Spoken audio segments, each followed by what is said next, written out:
जय गुरु जी। संगत जी।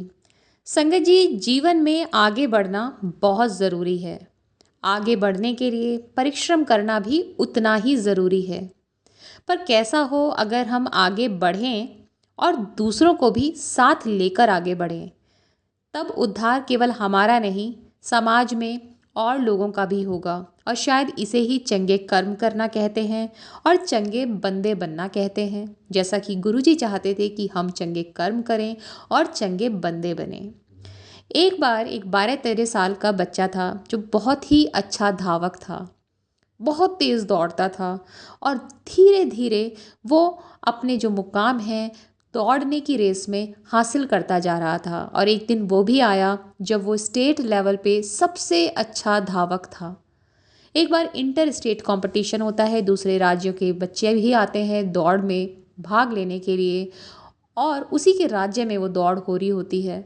सब उसे मोटिवेट करते हैं और होता अंत में यह है कि वो बच्चा ही जीतता है और वो फर्स्ट आता है उस रेस में। अब जब वो फर्स्ट आता है और उस माइक में बोलने आता है तो उसको थोड़ा सा एटीट्यूड आ जाता है, सक्सेस दिमाग पर चढ़ जाती है, बच्चा ही तो है। तो वो बोलता है कि यहाँ पर जो भी मेरा से कंपटीशन करना चाहे वो यहाँ पर आ सकता है, एज मैटर नहीं करेगी, वो मेरे से कितना भी बड़ा हो सकता है, मैं उसे चैलेंज करता हूँ। फिर क्या था, उसके सामने दो बड़ी बड़ी उम्र के और बच्चे आए और उसके साथ दौड़ की रेस में शामिल हुए। बट फिर भी वही बच्चा जीतता है और फिर उसे और ज़्यादा लगता है कि मैं तो बहुत अच्छा जीतता हूँ, और फिर से उसे घमंड सा आ जाता है और वो कहता है कोई और है तो आ जाओ, मैं उसे भी हरा दूँगा। तब उसी के स्टेट का, उसी के स्कूल का जो प्रिंसिपल था, जो जज था, वो कहता है कि ठीक है, एक दौड़ तुम मेरे लिए दौड़ के दिखाओगे। और वो उस दौड़ में एक अंधी बुजुर्ग महिला को जो लाठी पर खड़ी थी उन्हें लेकर आता है, और दूसरा लेकर आता है एक हैंडीकैप्ड इंसान को जो ठीक से चल भी नहीं पाता था, और उनके साथ उस लड़के को कहता है कि दौड़ कर दिखाओ।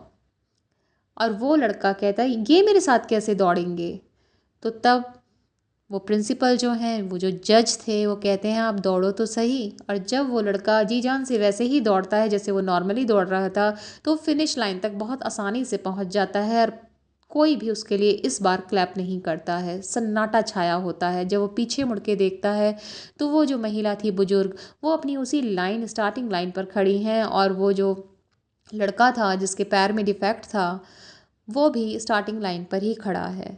किसी ने अब विनर के लिए, उस धावक के लिए क्लैपिंग नहीं की। सब बहुत उदास थे, सब बहुत दुखी थे। तब वो उस जज के पास, प्रिंसिपल के पास जाता है और बोलता है इस बार मेरे लिए क्लैपिंग क्यों नहीं हुई। तो प्रिंसिपल बोलते हैं कि इनके साथ एक बार दौड़ लगाओ। वो कहता है मैं इनके साथ कैसे दौड़ूंगा। वो कुछ टाइम लेता है, सोचता है, और फिर उन दोनों का हाथ पकड़कर धीरे धीरे फिनिश लाइन की ओर चलता है। और वो टाइम आता है जब वो तीनों फिनिश लाइन पर खड़े होते हैं, और इस बार ताली की गड़गड़ाहट से पूरा स्टेडियम जो है वो गूंज जाता है। और इतनी तालियां तो तब भी नहीं बजी होती जब वो इंटर स्टेट लेवल पे खेलता है, दौड़ता है। तो संगत जी, कहने का तात्पर्य सिर्फ इतना है कि दौड़िए, आगे बढ़िए जीवन में, पर दूसरों के साथ बढ़िए, उनको आगे लेकर बढ़िए। क्योंकि कल ऐसा नहीं होना चाहिए कि जब आप पीछे मुड़कर देखें तो आप खुद को अकेला पाएं, और उस दौड़ में ऐसा ना हो कि आपके अपने ही बहुत पीछे आपसे छूट जाएं।